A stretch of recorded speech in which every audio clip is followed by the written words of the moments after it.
nobody is going to miss it if I turn bright red. And that has absolutely happened to me. I've been talking about sex since I was 5. Did it stop you? No. Great answer. No, it did not stop you. Yeah, it didn't. And there are some questions or conversations that when I find myself in them, I reliably am going to turn red. Mm-hmm. Still.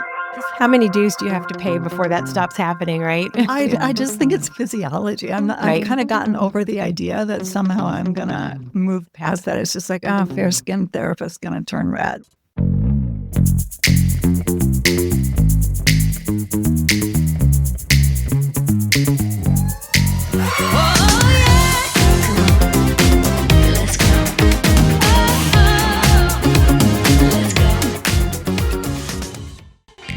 Hello, everyone. Welcome to Untangling Intimacy, a new podcast for therapists, coaches, and anybody who might be interested. The whole goal of our podcast is to help you have fearless conversations about sex, intimacy, and relationships of every single shape and style. We're so excited to be here and let you know a little bit more about who we are and what we know.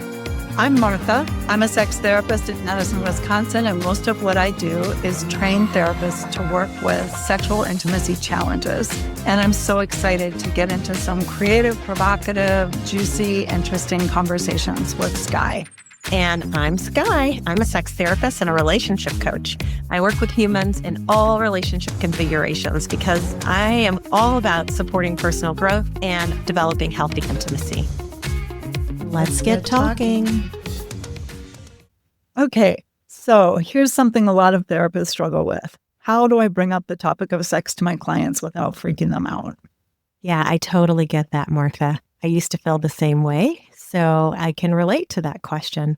Things like, oh no, what's going to happen if they bring up sex? Or, oh no, I might have to have all the answers, and not really being sure what to do about that. Right. Yeah, or it's gross, or I'm going to have crossed a boundary. What if it feels like some sort of a violation and now I'm in trouble and I don't know how to make a repair for that? The being in trouble one makes a lot of sense with me. Like somehow there's some therapy god watching over me and is going to report me if I make a mistake. So I totally get to that. I love that. You know, most therapists don't get any training working with sex issues at all. So it makes a lot of sense that it's really hard at the beginning, I think.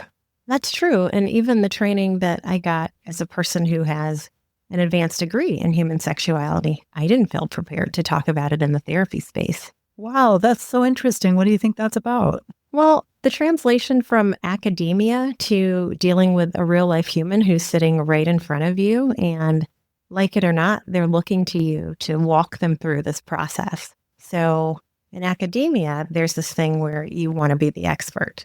And in the therapy space, I think of it a little bit more as being a partner, but making that translation from A to B put a lot of pressure on me initially. And I just didn't want to make a mistake. Wow, that's a really good point. There's this authenticity that's required in the therapy room. That is so important to me. Which is so different from the academic vibe. You've got that right. So there's a lot of richness when we start talking about sex, and there really aren't any other places where we can talk about it in a deep and honest way. So I hope that we can help people discover how powerful and transformative it is to be able to engage with this aspect of a human being's life. Yeah, me too. You know, I think it's really magical. There's something that opens up when you have conversations that have been taboo. People are afraid to talk about it. Maybe they've never talked about it before, ever with anybody, including their partner. And then you open up the space for that. And something reparative happens just because you're in the conversation. I couldn't agree more with that. So my experience is that clients are relieved, actually, when they know that it's on the table and that I can handle it. I've actually had clients say, I didn't know if my therapist could handle it, or I felt like when I brought it up, I could feel this person freeze, or their body language changed, or the cadence in their voice changed. So when I think about having the option to just open up that space, I feel like it's a part of my job. Yeah. So, Skye, am I understanding that you actually bring it up? You're not just waiting for your client to bring it up. You're actually opening the topic. I am definitely opening up the topic. And Martha, if I'm being truthful, one of the reasons I'm opening up the topic is because, well, I took a course with you. I would love to be able to say that, oh, once I finish with my studies or once I got my certification, that just came naturally to me. But there was something that I was still waiting for, like those magic words, that magic way to be able to introduce the topic. Once I received some of the methods to do that, I was able to play and expand and figure out, okay, how do I do this? How do I make this my own so that it lives on my skin? But I did need that first step. I did need that hand holding, and I did need a little bit of a script in the beginning. I'm really glad that I was able to convey that. That's awesome. But you really have picked it up and run with it. This is true. I feel proud of this. I have run with it. Okay, so shall we jump into this a little bit more deeply? Let's jump. All right. So, anything else you want to say about why you're passionate about talking about sex and therapy? I think I'm a real proponent of having hard conversations and not having entire topics be just off the table. Sort of randomly, we don't talk about this, whether it's money or religion or power structures or sex. I think it's going to be really hard to do deep work if we're actually literally avoiding entire topics of conversation that have to do with people's felt sense of themselves. Oh, we could go so many places with that. Like, that is so true. All of those things that you name. And I love that you said, like, it's kind of random. Like, someone made up a rule that it's too uncomfortable to talk about said subject. And I don't know that that's necessarily true. So I love that answer. If I were to answer that for myself, why do I think it's so important to talk about sex and therapy? I think one of the things that I think about is like, that's how we all got here. As far as we know, we all got here as a result of some type of sex. And if it's something that involves literally every person that's ever been born, again, like you, why should it be off limits? And then being someone who has sat in the therapist seat and been in the seat as the client, feeling like I didn't know if it was okay, feeling like, oh, will this embarrass my partner, was actually very limiting, just as you kind of alluded to. So when I decided that I wanted to open the gateway for myself and my clients, it was really a powerful decision. And I haven't honestly looked back. It's lovely. I got on a thought loop of, is there a way to get pregnant without sex? And I'm queer, so there is. And I'm thinking about alternative insemination methods. But, somebody had to actually ejaculate that semen into some sort of container. And then it had to actually enter a body that has a uterus to host the growing embryo. So I think that qualifies as sex of a sort. Okay. I love it. I love it. Nice. Would you be willing to talk a little bit about your journey? You said you didn't used to be entirely comfortable. And I think it's so interesting to think about, how did you get kind of from there to here? Ooh. Okay. This is juicy territory, in my opinion. So I was in my 40s and actually married at the time. And I just kind of woke up and realized that, wait, I'm not in the driver's seat in this particular aspect of my life. I'm still looking for permission. I'm not listening to myself. And I thought, this is kind of crazy, actually. I've attained so much in my life. I've met so many goals. And why is it that this thing is randomly like out of my reach? And then I started getting a little pissed off about it, of like, this makes no sense. Why is this the case? How many other humans, how many other women particular are struggling with this issue? And so I started talking about it with some of my friends who happen to also be women. And I wasn't the only person who still was like, I don't know if it's okay for me to do this. I don't know if it's okay to do that. And so it lit a fire under me. I reached out to find somebody that could help me empower myself and to be a safe place to talk about it. I didn't even know there was a such thing as like a sex therapist or a sex coach. So I found someone and did about 12 weeks of work with that person, had homework after every single session, and realized that this is something I could take control of. I did not have to be in the back seat when it came to my sex life, when it came to the things that I thought about my sex life. And when I realized that there was someone out there doing it, then I thought, maybe I could be a someone out there having these types of conversations. So I stalled a little bit because I realized that, oh, wait, the powers that be want you to have these type of credentials to be able to talk about sex and to feel confident with that. So I said, okay, can I follow this path that the powers that be are laying out for me? It took me about a year, and I thought, okay, it's going to be a high cost, but I'll do it. I'm game. So I went on that journey, got the degree, got the certifications, and you know where this landed. This landed with me having the certifications and finding my way to you. Amazing. Isn't that great? It's great. I can't even quite imagine a Skye before feeling comfortable around discussions about sex. Well, there was one. Yeah. Yeah, there was one. Right. Now you see how far I've come in this. And that's why I'm really excited about joining you in this project, because it is doable. And, you know, if I tell the truth, I don't actually think that I would need to rely on all of those steps that I took to get that degree and to get those certifications, but that maybe if I'd found you beforehand, these are conversations that I probably could have made my way to having without those things. Mm-hmm. Yeah. What do you think about that? Oh, I definitely don't think you need any kind of specialty certification.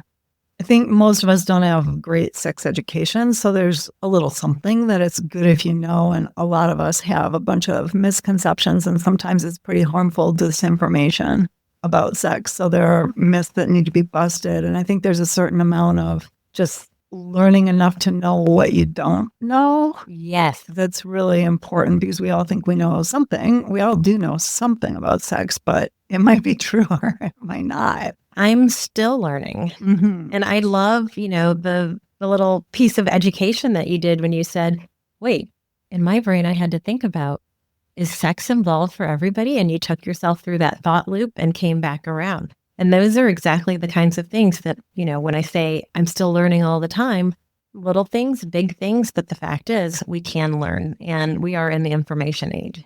For sure. Do you want to talk a little bit about your journey? Oh, my goodness. You know, I was raised in one of those rare families where sex was talked about, like at the dining room table. Oh, wow. Like it was just a part of life that was discussed. But if I'm completely honest, it didn't always feel appropriately boundaried in some particular ways. It was a little uncomfortable. There was a little bit of a vibe around it that I would never want to perpetuate. But what happened as a result of kind of growing up in that kind of environment where it was a topic that was available was that I identified when I was really young that I was just super interested in bodies. So fascinated. I was very interested in medicine. I thought I wanted to be a surgeon. And pretty quickly that developed into an OBGYN. So I was really interested in reproductive health and reproductive processes. I think because it's just such a miracle, just very complicated and miraculous and incredible. I think from an early age, I was really struck by how does all this stuff work? And then when you learn a little bit about how it works, like, holy wow, there is so much going on there. It just seems magical. So I just devoured all the learning that I could starting young. And so by the time I was in college, I was like birth control advocate for everybody on my floor. Oh, wow. I love that.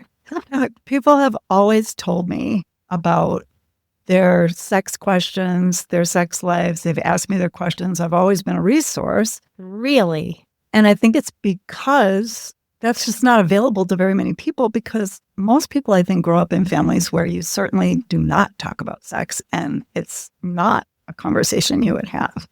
So then and this is a third career for me, by the way. So I was a midwife and then I was a artist, a glass blower. And then I went to therapy school. And when I went to school to be a therapist, I knew already I wanted to be a sex therapist because I had that long history of reproductive health care and gynecology. And, practicing gynecology is interesting because you're there for a pap smear and a conversation about birth control and some STI testing. And you can do all of that. And then people were asking me their questions. What's the G-spot? What's this? What's that? How does this work? How does that work? Show me where my hymen is. What is the deal here? How does this work? People would stop me. I lived in a really tiny town. People would stop me in the parking lot. Wow. And just be like, so what did my hymen look like? I'm like, give me a pencil and piece of paper. Oh, gosh. So interesting. So that's kind of how it developed for me. It just was a very kind of natural thing. And I think the part where I really wanted some education was, how do I know it's appropriate? How do I know I'm doing this appropriately? Where are the right boundaries around this?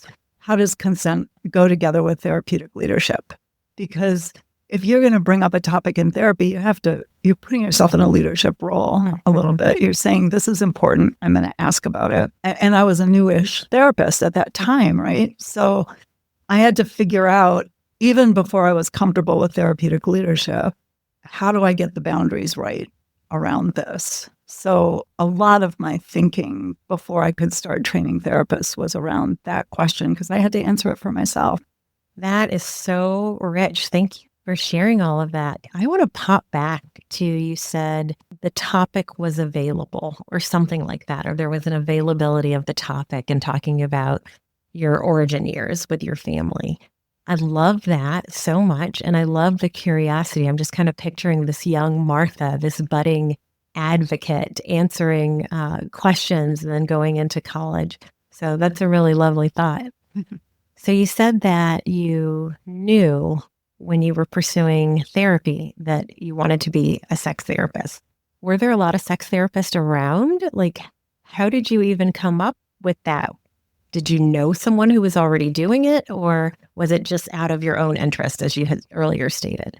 I was working at a sex toy store. Little known fact.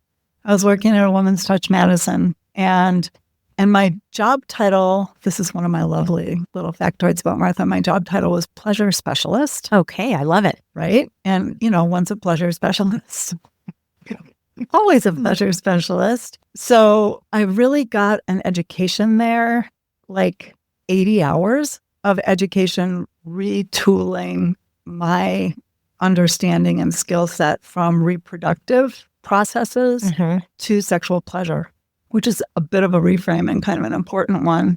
And I realized this is a very, very interesting aspect and one that I've kind of been very closely adjacent to, because I'm the person that people ask the questions.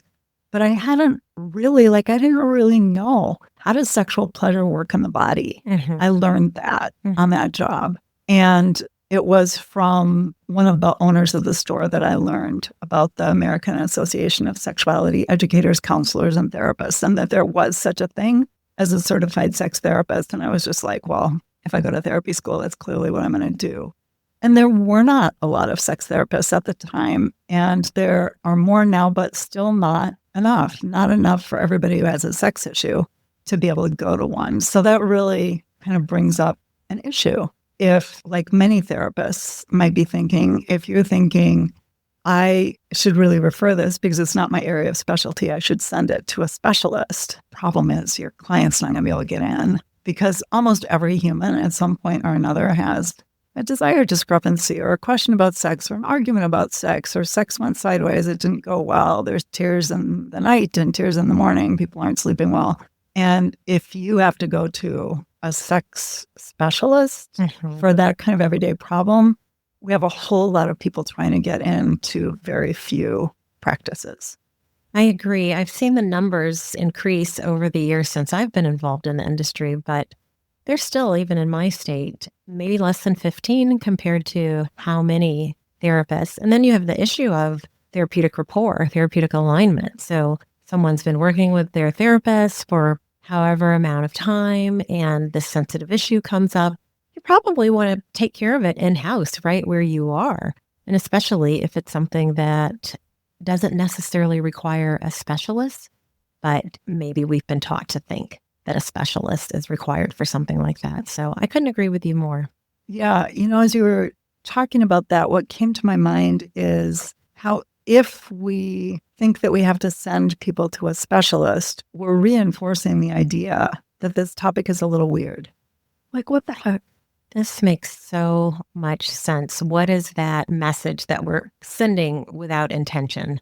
And as I'm hearing you say that, I'm having a lot of head nodding going on, which our audience can't see, because I'm thinking that is so correct. If we are saying you have to go somewhere else to talk about this function in your everyday life, what kind of message are we actually sending? Yeah, like that desire discrepancy that's like the most common thing in the whole entire world is weird, problematic. Your worst fear is correct. You're broken or your partner's. And it's going to be a mountain to climb, and you need a guide who has 20 years of experience to help you climb it. And, Right. and that is not a message that we want to be sending at all, because it's simply not true. Right. That brings us back to something you said about your journey that really stood out to me. You saw the therapist, your personal therapist, for maybe 12 sessions. That is not like rocket science, Right. Course of long-term work. No. So when I started working with my sex therapist / coach, we were able to identify within 1 or 2 sessions what my goals were. They were a little bit fuzzy in the beginning. It was kind of like, I'm here and I want to be there. And so that wasn't a lot to go on, but she really helped me by asking me some good questions, and we were able to put a plan in place. And I followed through on that plan. So I did my part. There was a high level of motivation and willingness at that point for me. But regardless of where people come in, I think if you are effective in your work, regardless of if you are a sex therapy specialist or just a regular therapist, you can help people kind of figure out those goals and begin to move toward them. So yeah, it was about 12 sessions. Maybe did a touch up, once a quarter for about a year, but I feel really solid and steady in that domain in my life right now. And even if I don't go back and work with that person, I feel like I have the steps of knowing how to think through that, much like I might have the steps to know how to think through some other issue that I was working with a therapist to learn. So no, it wasn't rocket science. I probably could have done the work with my regular therapist had they introduced the topic, had the topic been available. I'm going to come back to that phrase because I loved it so much. I probably could have done that work there, but I didn't know I could. I didn't know if it was okay. I didn't know what they knew or didn't know. And ultimately, the kinds of things that I was talking about with my coach, they didn't require some specialty. They required somebody who was willing to listen, who had some knowledge, as you said, who could admit, I don't know that. Let's both do our homework and come back and think about that. And who could also redirect me to myself and say, listen, I don't need to be the expert on this. Let's look at what works for you. Let's listen to your body. Let's listen to your psyche and use that as a jumping off point. So ultimately, it was not rocket science, although I'm so glad I found that person and they helped me a lot. I don't want to take anything away from what they're doing because she was there when my regular therapist, who was awesome, was not. Mm-hmm. Am I hearing an amen from the choir? You are. Absolutely. I thought that's what I was feeling. I thought there were some amen vibes happening over there. I just love the 12 session thing. It's so accessible. It's accessible for a therapist with a busy practice to imagine I could help somebody make some real progress that's meaningful in a relatively short time. It's accessible in terms of it's not rocket science. This is probably learnable. This is something that I could probably just do. And then it's accessible for the client. It's not like weekly therapy for the next 5.5 years for just the sex piece. And I do think there are complicating factors, of course. I mean, if somebody has a trauma history, there might be some real challenges. There are a lot of situations where there are some big blocks that might require some deep work. But the sex piece itself is just right there for anybody who just is willing to pick it up. Absolutely. And, I had already been doing my own work, like I said, with my regular therapist. So, sure, there were some blocks that probably would have come up had I not been doing that work. But there wasn't really a great reason to bring those pieces into my coaching sessions. Like I said, I wanted something, I knew what I wanted, and I just needed somebody to help me get there. And so with the 12 sessions, to be honest, she was trying to get rid of me in the nicest way possible a lot earlier, or maybe not a lot earlier. I'll say maybe 2 to 4 sessions earlier. But then my goal kind of expanded. Once I felt empowered in what I had initially sought after, I thought, you know what? Let me work on these couple of other things and set some goals just around experimentation. And again, just needed somebody to support me and help me have those conversations. She didn't have to be a physician. She didn't have to be a rocket scientist. She had to be somebody willing to have the conversations. And so I'm really grateful to that. This is one of the reasons why I am here today, literally.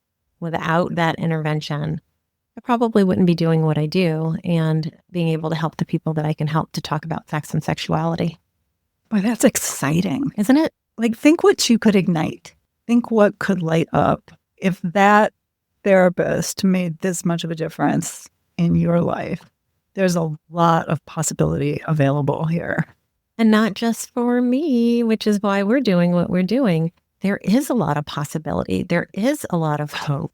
And hearing that other people have walked through this before and that I've helped other people walk through this before is a thing that really encourages people right off of the bat when they hear that this desire discrepancy is not the big mountain. And it's like, oh, okay, yeah. And that's normalized and everybody's nice and calm about it. They don't feel me tense up.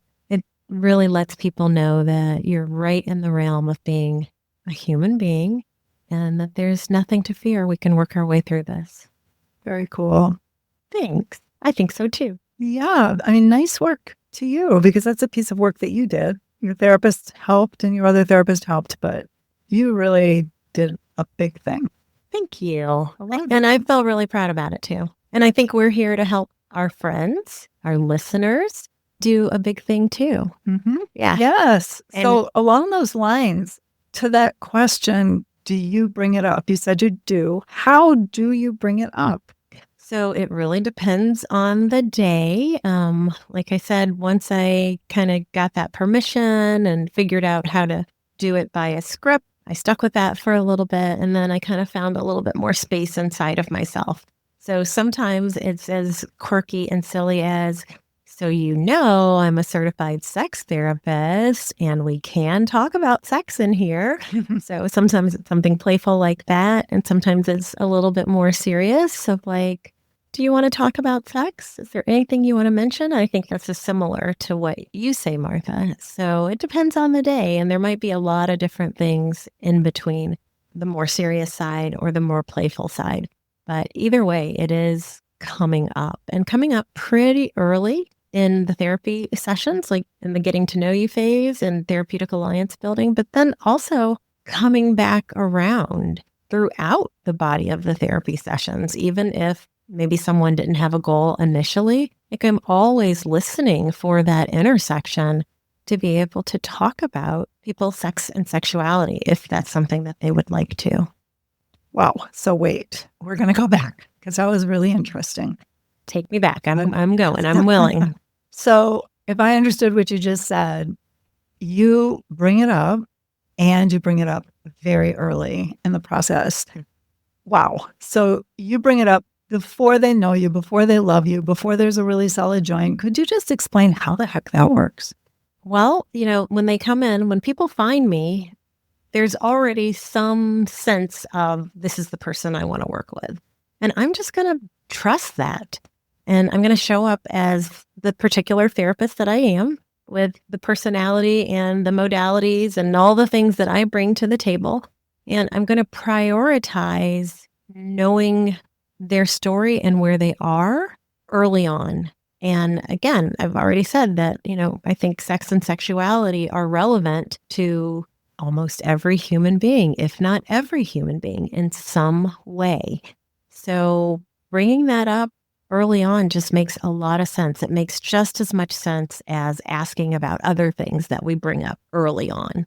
And then knowing that people can be a little skittish, I bring it up again, because sometimes, every now and then, somebody might not be ready to talk about it, but a lot of times I'll get an eye roll and people will say, oh yeah, we definitely need to talk about that. I don't know, but sometimes people are a little skittish and they need a second touch, especially when we start talking about specific things. So bringing it up early and maybe often makes a lot of sense to me. But yeah, I don't have that fear that they'll be somehow offended.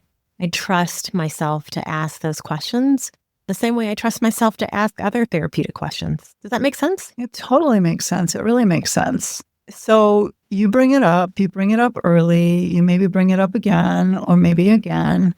You know what that sounds like to me is like a normal subject. Yeah, imagine that. A normal subject. It is a normal subject. So I think that's why I try to treat it that way. Mm-hmm. Interesting. I wrote the script, as you know. Yes, and I do know.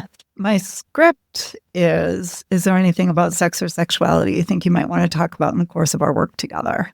And they could opt in or opt out. Mm-hmm. And so if somebody just says, not really, it's not really on top of my mind, then I have an opportunity to say, well, if anything comes up, I just want you to know this is a very safe place to talk about it. Bring it.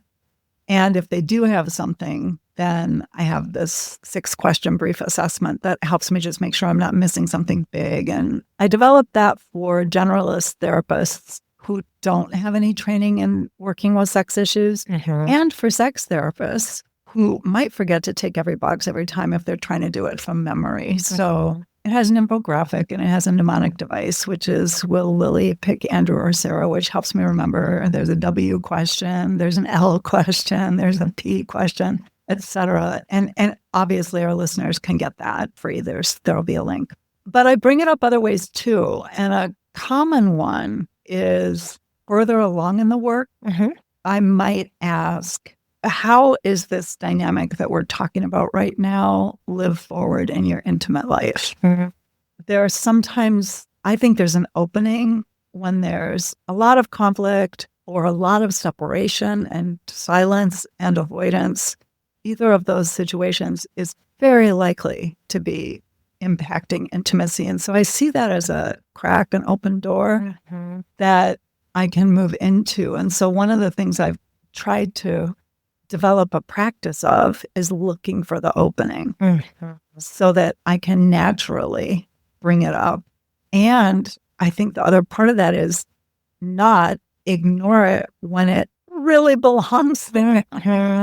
Because I don't want to be coming down on the side of we're pretending sex isn't a thing. Yeah. I want to be coming down on the side of sex is just a normal part of life. And I want everything that I do to be that. You can opt in, you can opt out, you can give me feedback, you can push back, you can be comfortable, you can be uncomfortable. It's all fine by me. Well, Martha, my goodness, how many things about that do I love?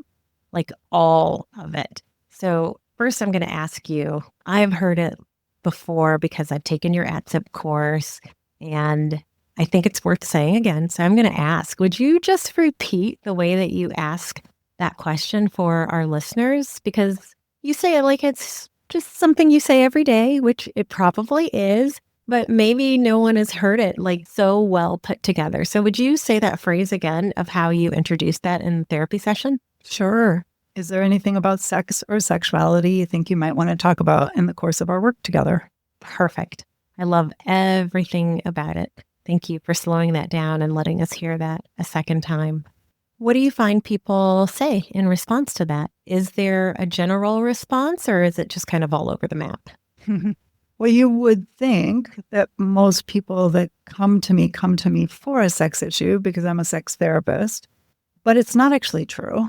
I've worked with a lot of people who don't really have a sex issue at top of mind, and they've come to me because a friend recommended me and they have an anxiety situation or they're working with depression or what have you.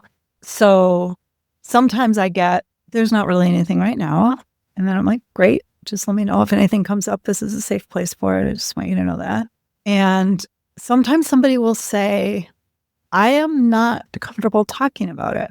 And when that's the case, I'll say, thank you for sharing. That's really important for me to know. Is it all right with you, first of all, if I just stay on this topic for a second? Like, tell me to back off if it's too much. Is it all right with you if I ask you a couple more questions that you don't have to answer if you don't want to? Assuming that they say yes, which almost always they do, I'll say, while you're uncomfortable talking about it, is there something you wish that you were comfortable enough to talk about around this? Should it be on my radar of something that is alive in your life right now that we should both be just holding gently and trying to look for a space for that feels safe enough? Or is it just like, Matt, not really? And it also could be that there is something and the door is just closed and locked, in which case I'm going to respect the closed locked door. That's amazing that you're aware of that. And I think that's fabulous. As we get to know each other, is it all right with you if I just ask how that door is doing once in a while? So can I touch the question with the promise that I will never push you to talk about something that you're not comfortable talking about? You don't ever have to answer a question just because I asked it. You can push back about anything. You can disagree with me entirely. And if you say no, I'm going to 100% respect your no. I promise. This is so rich. This is so yummy and so delicious. All the good things.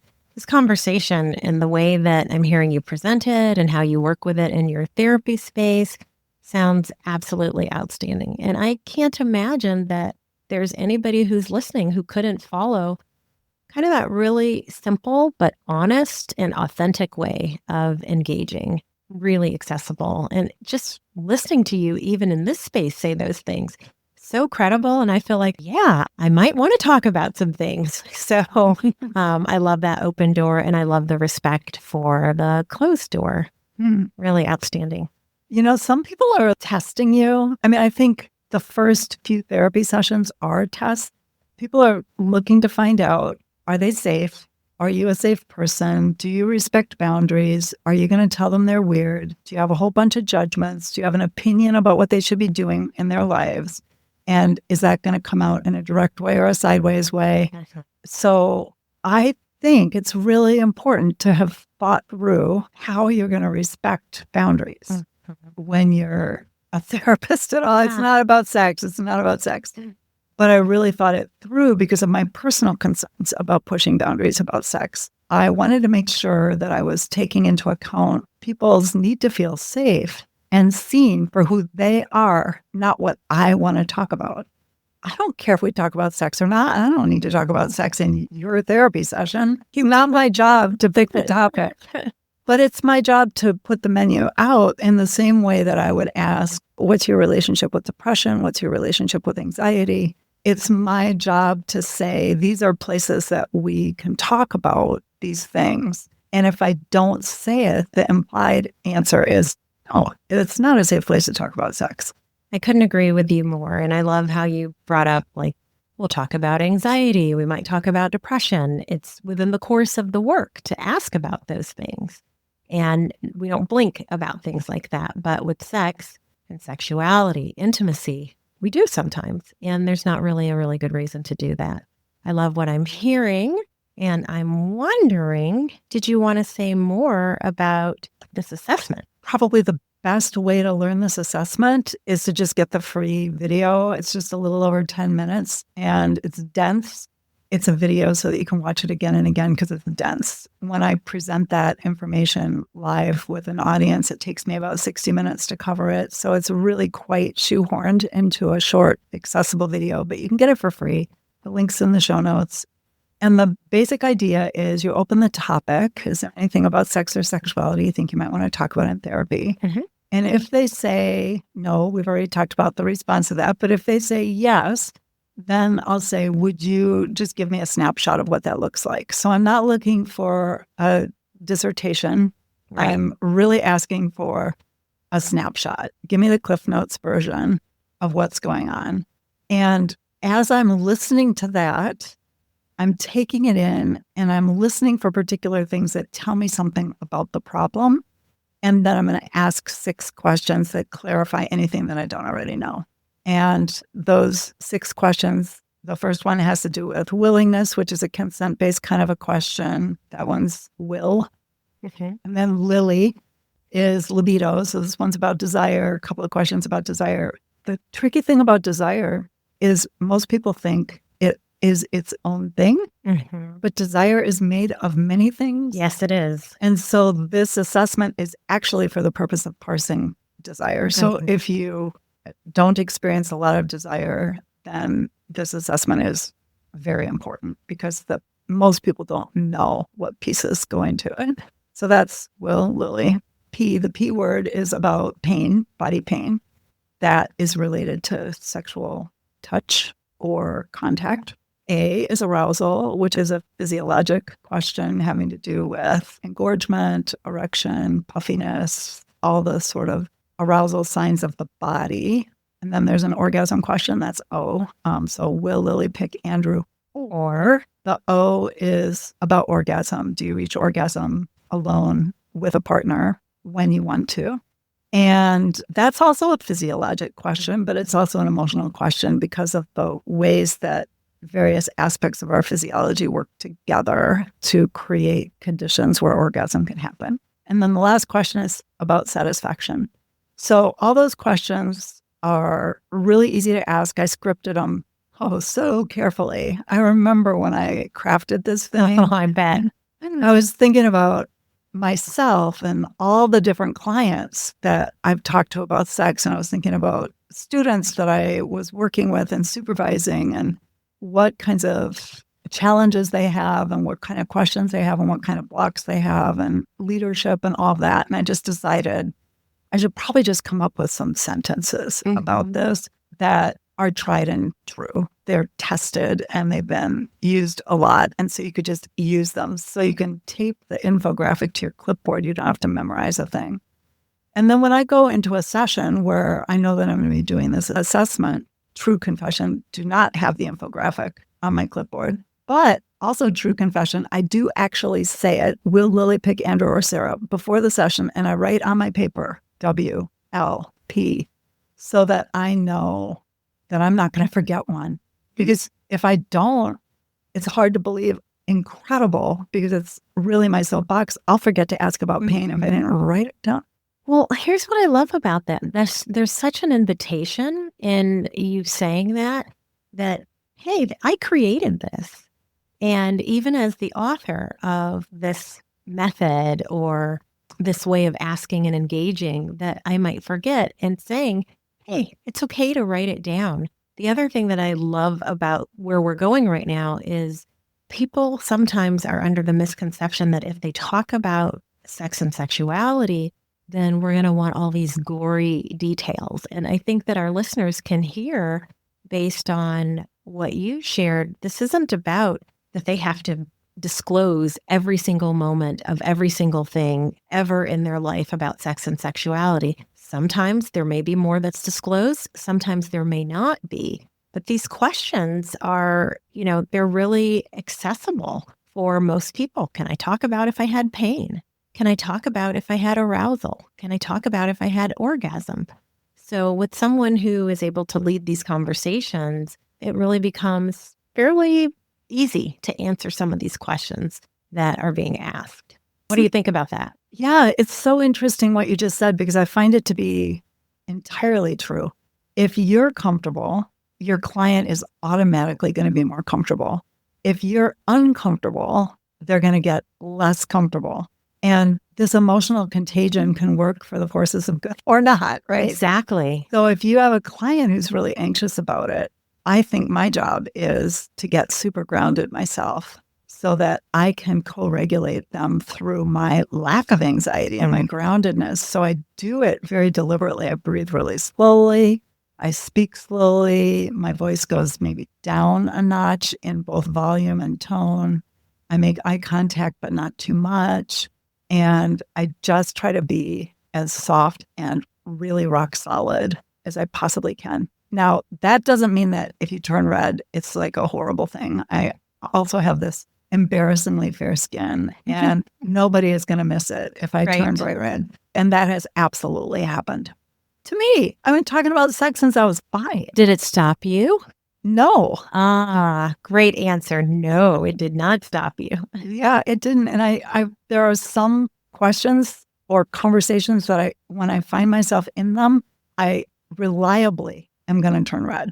Still, How many dues do you have to pay before that stops happening, right? I just think it's physiology. I've Right. kind of gotten over the idea that somehow I'm going to move past that. It's just like, fair skinned therapist going to turn red. Right, exactly. That's how we're going to go. Well, you bring up a good point, and let's talk about that a little bit. So, when those physiological markers do show up, I think it is also great modeling for a client to watch you bring yourself to that grounded space. And it's the same way for me. Like, I can notice sometimes in the therapy space where things got to moving quickly, and I'll just say, you know what? Let's take a moment. I want to reground myself in this content. And then I do the things. I'll take a breath. I'll slow down, or I'll say, let's slow this down. Can we slow this down a little bit? It would help me. Wow. So I use these things for myself, but I think that clients have really responded well to that honesty. It's permissive, and it's also great modeling that, oh, I can just say I need to slow this down. Yes, you can. And you know what therapist isn't looking for ways to help their clients learn self-regulation? And right there is, I think, the most powerful way you could possibly help somebody learn self-regulation, by doing it yourself. And especially when you're supposed to be the expert, if you will. And I've got my quotation fingers going to see that even the expert needs to ground themselves in the conversation or to slow things down so that we can be providing the care that we really want to provide for the people who are in front of us. And that means a whole heck of a lot to me. I know it means a whole heck of a lot to you as well. So when you ask these questions, well, let me back up a half a step. So I do tell people I'm going to ask a handful of really direct questions. If you don't want to answer one of them, that's just fine. Just tell me. You don't have to answer a question just because I asked it. And as long as they say, yeah, go ahead, which they always do, I ask my 6 questions. And I think that you do some equivalent of that. Is that true? Yep, that's true.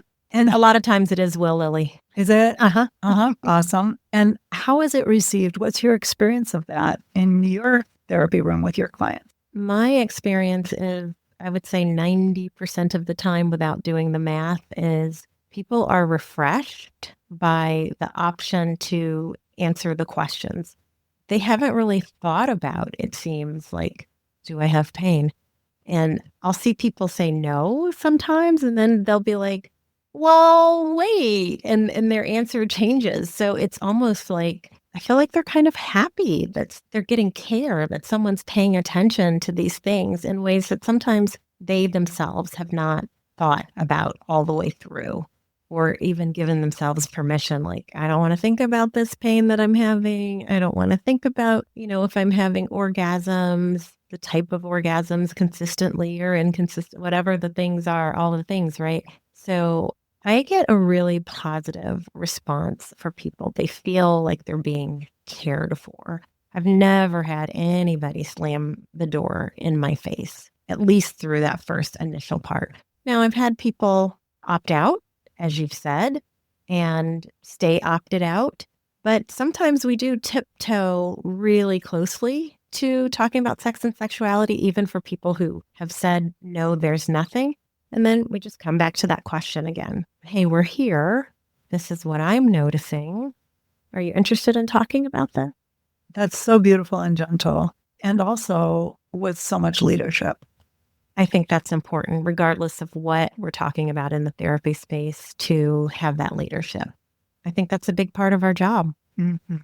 So, yeah. Wow, that's lovely. Okay, so it's going to probably go well. Going to probably be okay. Agreed. If you Agreed. remember to give your client permission to opt out of a question or a conversation, then that's important. Mm. Then you don't have to worry if it's okay to ask about orgasm. Right.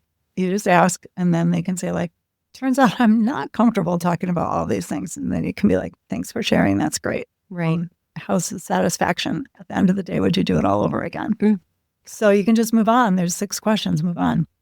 Okay, so let's just pretend that we've got some folks out here listening who are kind of saying, that was an interesting conversation that Martha and Skye were having.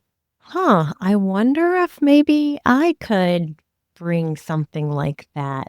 Somebody who's kind of interested but on the fence. What do you think you would say to that person? Oh, 100%, I would say download the infographic, watch the video so that you feel resourced. The video, the thing that obviously what we just talked about doesn't take 60 minutes to explain to an audience, but what does take 60 minutes to explain to an audience is, and then what? Oh, yeah. So, like, what are all the answers to that, and which are the ones that I should be concerned about, and how do I take those answers and put them into a treatment plan that makes some sense and gives some structure to the work, prioritizing the stuff that's most important. So that's go get the video. So watch the video, download the infographic. But then when it's like the rubber meets the road, just jump in or rehearse it. I'm a rehearser. I'll be interested to hear if you are or not. But if there's something that I know I'm going to be having a conversation and I've got anxiety about it, I am very likely to rehearse it. In fact, my partner and I have gone on a lot of walks where I'm like, you be a client who shows up like this, and I'm just going to try about 100 things. And don't be as hard as you possibly could be, but give me a run for my money. And we just walk and I rehearse. I just rehearse a bunch of ways to say it. And then my partner, Joanne's, makes up stuff that she thinks would maybe be hard to handle or might be what I'm worried about or whatever. And we just practice. So that's me. How do you do it? Okay, so I'll answer that, but I'm going to actually start with what would I say to somebody who's listening and they're kind of on the fence, but they're a little bit interested. My first invitation would be, please come back. Come back and listen to Martha and I chat a little bit more about this. And maybe don't even decide yes or no if you feel like you're not ready to make that decision, but decide maybe and yes to continuing to listen, because I think we've got a lot more for you that could really support your work if there is even the slightest bit of curiosity there. So I wanted to respond to that piece first. And then as far as being a practicer, so this is a really interesting thing. And I love this story about myself. It's kind of nerdy. It's a little bit fun. It's a little bit interesting. So I remember when I realized in high school that some of the people that I was dating were going to be interested in getting handsy, and maybe even more than getting handsy. I knew that I might not always be ready or always be interested in going in that direction. So I wrote on a 3x5 card. This is when people still use 3x5 cards to study. So I had them in abundance, and I would write down what I wanted to say.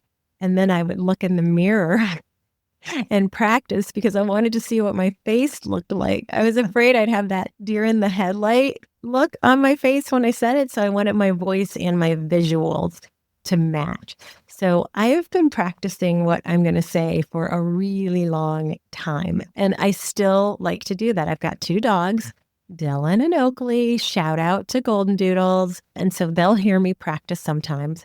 But I'm a 50-50 split. I only practice when I'm really nervous and afraid. But if I'm above that threshold, maybe even, let's say 30% above it, I'll wing it. Because one thing that I do believe in is that if we are trying to be relational, if that's something that actually matters to us, we don't have to have all the right words all the time, that we can just drop in to who we are as human beings and feel that sense of the other person in front of us, and that is going to serve just as much, sometimes even more than a script. So it's a both and for me. That's really lovely. Yay. Thank you. I love your invitation to the listeners to tiptoe in. And I think that says something about a distinction between Skye and Martha. Like I'm a jumper. And you're so gentle to my perception with others, but also with yourself. I'm gentle with others, but when it comes to myself, I'm like, just jump in. Suck it up and jump. Okay. Said Skye, never. I love that. That's one of the things that I love about you. And it's one of the things that I'm trying to learn just from being with you and in conversation with you more and more as I get to know you better. Well, thank you. And for those who are jumper inners, hey, there's space for you too. If you want to go out and do something today, tomorrow, if you want to run and not walk into using some of these things that we talked about today, go for it. So there's space for everybody at the table. Nothing bad's going to happen. I mean, I think when I'm jumping, I'm just thinking, what are the consequences and how bad is this going to be? I've never lost a client over this. I've lost clients for sure, but never because I said, is there anything about sex or sexuality you think you might want to talk about in therapy, and then respected their answer. Respect for consent is how you build safety. So you're going to build the join by asking the question, if your purpose is to be responsive to what's actually true. So this is where it comes back to Skye saying, in connection, if it's important to be in connection with the actual human in front of you, if that's important, then the point isn't we're talking about sex or we're not talking about sex. The point is we're respectful or we're not respectful. I feel like I want to give like a clap, some snaps, because you're right on. I think whether you are a jumper inner or a tiptoer, we've got something for you. And either way, we're definitely hoping that you'll come back and spend some time with us.